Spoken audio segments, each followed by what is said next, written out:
Let me ask you a question. Why do so many people with good salaries still feel broke? They earn more than their parents ever did. They get regular raises. They look successful on paper. Consider the architect living in a city center apartment. Her direct deposit hits on the 15th. For a day, there's a sense of relief, of abundance. She treats herself to a nice dinner, maybe buys that new gadget she's been eyeing. But then, the automatic payments begin their silent march. The first of the month is a tidal wave. Rent, car payment, student loans, insurance. The balance plummets. By the second week, she's carefully checking her account before buying groceries, mentally calculating if a night out with friends fits the dwindling budget. The last few days before the next paycheck are fueled by coffee and anxiety, watching the numbers shrink, hoping no unexpected expense appears. And yet, they are one emergency away from panic, one missed paycheck away from stress, and every month feels like starting from zero again. This is not bad luck. This is not inflation alone, and it is not because they do not work hard enough.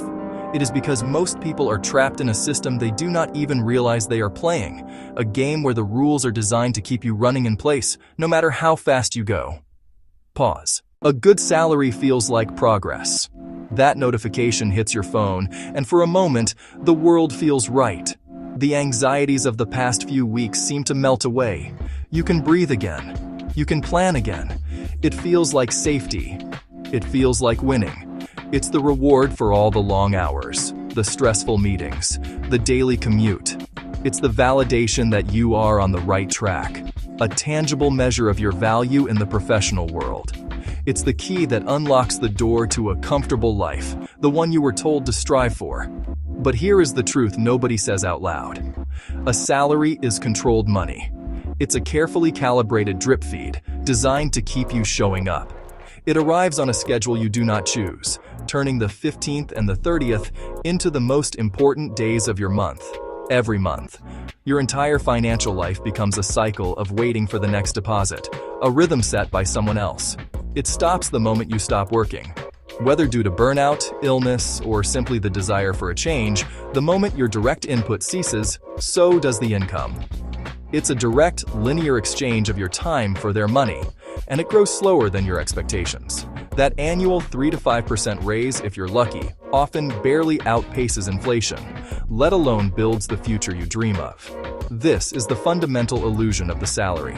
It provides the appearance of security while creating a deep-seated dependency.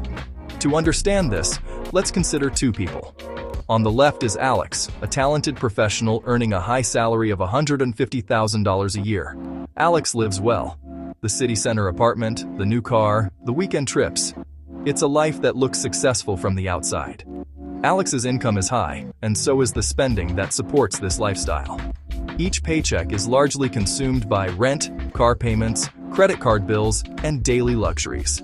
There's some savings, but the net worth isn't growing substantially. Alex feels rich, but is living paycheck to paycheck, just on a grander scale. On the right is Ben. Ben earns a more moderate salary, say $70,000 a year. Ben lives more modestly, but with a crucial difference in mindset. Instead of maximizing spending, Ben focuses on ownership. A significant portion of Ben's income isn't spent on consumables, it's directed towards acquiring assets. A down payment on a small rental property, a consistent investment into a low-cost index fund, building a small online business in the evenings. Ben's lifestyle is less flashy than Alex's, but something powerful is happening beneath the surface. Ben's money is starting to work for Ben. Fast forward 5 years. Alex has received a few raises and now earns $170,000. But lifestyle costs have risen in lockstep. The apartment is bigger, the car is newer, the net worth has barely budged. Alex is still running on the same hamster wheel, just a slightly more gilded one. If Alex's job disappeared tomorrow, the entire financial structure would collapse within months.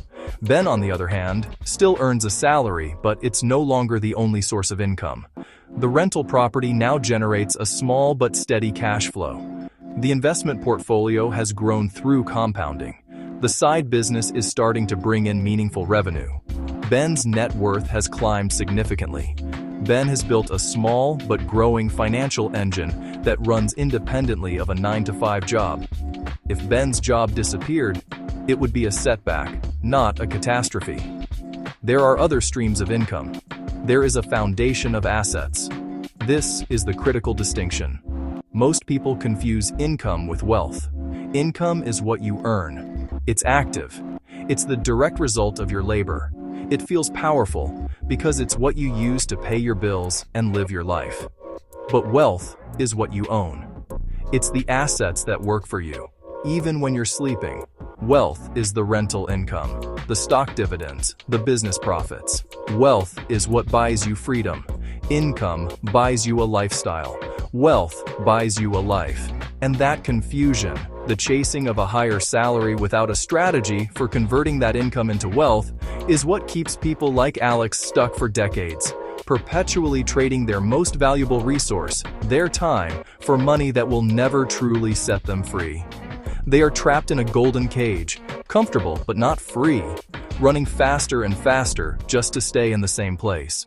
Pause. Here is what really happens when your salary increases. It's a moment of validation, a tangible reward for your hard work. The number on the screen confirms your value, and a wave of relief and excitement washes over you.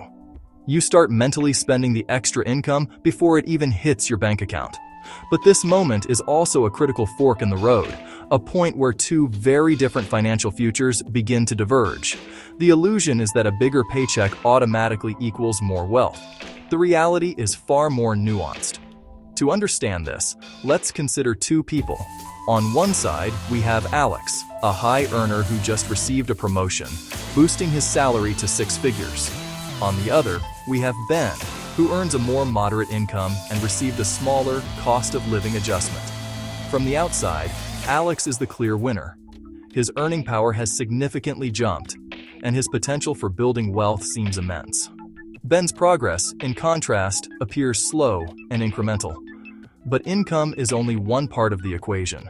The other, more powerful part is what you do with it. For Alex, the salary bump triggers an immediate and almost unconscious recalibration of his lifestyle. Nothing dramatic happens overnight. It's a quiet expansion, a series of small, seemingly logical upgrades. He tells himself he's earned it. The old phone, which worked perfectly fine, suddenly feels slow and outdated. So, he gets a better phone, the latest model, justified by a low monthly payment that feels insignificant against his new salary. His small apartment, once a cozy starter home, now feels cramped. He deserves more space, a better view, a location closer to the vibrant city life he can now afford. So he moves into a nicer apartment. The rent is considerably higher, but the monthly increase seems manageable. It's the price of progress. Cooking at home becomes less frequent. With a higher income and a more demanding job, convenience is key. There's more eating out, exploring new restaurants, grabbing expensive coffees on the way to work. Each meal is a small reward, a networking opportunity, or a well-deserved break. Soon, his reliable but modest car doesn't quite fit the new image. He starts browsing for a car that fits the new income. A new model with a sleek design, advanced features, and, of course, a monthly payment, higher insurance, and a thirst for premium fuel. Each upgrade feels justified, logical, and earned. In isolation, none of these decisions seem reckless. They are the natural progression of a successful career. Alex is simply living a life that matches his paycheck, but together they quietly absorb every single dollar of his raise. His expenses rise in lockstep with his income, sometimes even faster. The new, higher cost of living becomes his new baseline, his new normal. He earns more, but he doesn't feel richer. In fact, he might feel more pressure because his larger financial commitments have made him more fragile, more dependent on that high salary. Now, let's look at Ben. His raise was modest, but his reaction was different. Instead of asking, "What can I buy?" he asked, "How can this grow?" He automated the entire raise, every extra dollar, to be transferred directly into his investment account. He pretended the raise never happened. His lifestyle didn't change. He kept his perfectly good phone, his affordable apartment, and continued cooking most of his meals. A few years down the line, the picture has flipped. Alex, the high earner, is running on a treadmill. He's living paycheck to paycheck, albeit a much larger paycheck. His net worth has barely budged. Ben, the moderate earner, is quietly building a foundation of wealth. His assets are compounding, generating passive income, and creating a gap between what he earns and what he needs to live. He is becoming the owner of his time. This is the salary illusion. It's the mistaken belief that the amount you earn is more important than the amount you keep. It's the trap of letting your lifestyle grow faster than your financial discipline. Alex feels the pressure of his choices, the weight of his upgraded life. He earns more, but he owns less. Ben, by focusing on ownership over appearances, is the one who is truly getting richer. Pause. Most people do not control their money. Their money controls them. Salary comes in, bills go out, spending fills the gap. Whatever remains disappears. Then the month resets. No carryover, no momentum, no compounding, just repetition.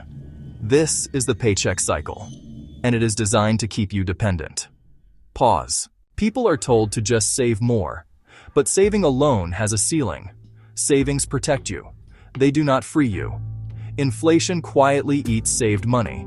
Emergencies wipe it out, and willpower eventually fails. That is why people with years of savings still feel insecure, because savings do not create growth. They only delay collapse. Here is the uncomfortable truth. If your income depends entirely on your time, your wealth has a hard limit. You can only work so many hours. You can only push so hard. And eventually, your body taps out. The wealthy do not work more hours. They detach income from time. Ownership replaces effort. Systems replace hustle. That is the shift most people never make. So why do not more people break free? Because comfort is addictive. A stable salary feels safer than uncertainty. Familiar stress feels better than unknown risk. Short-term comfort beats long-term freedom. Slowly, people trade possibility for predictability, not because they are lazy, but because nobody taught them another way. Breaking the cycle does not start with earning more. It starts with changing the order. Instead of earn, spend, save, repeat, it becomes earn, invest, build, then spend what is left. Ownership first, automation second, lifestyle last. This is how wealth quietly compounds. Most people do not stay broke because they earn too little. They stay broke because they confuse income with wealth. They upgrade lifestyle before ownership. And they never escape the time for money trap. A good salary is not the finish line. It is just the starting point. What you do next decides everything. If this message made you uncomfortable, that is a good sign. Clarity always comes before change. Subscribe if you want to understand money the way the wealthy do. Without hype, without lies, and without false motivation. Choose ownership. Start today. Your future self will thank you.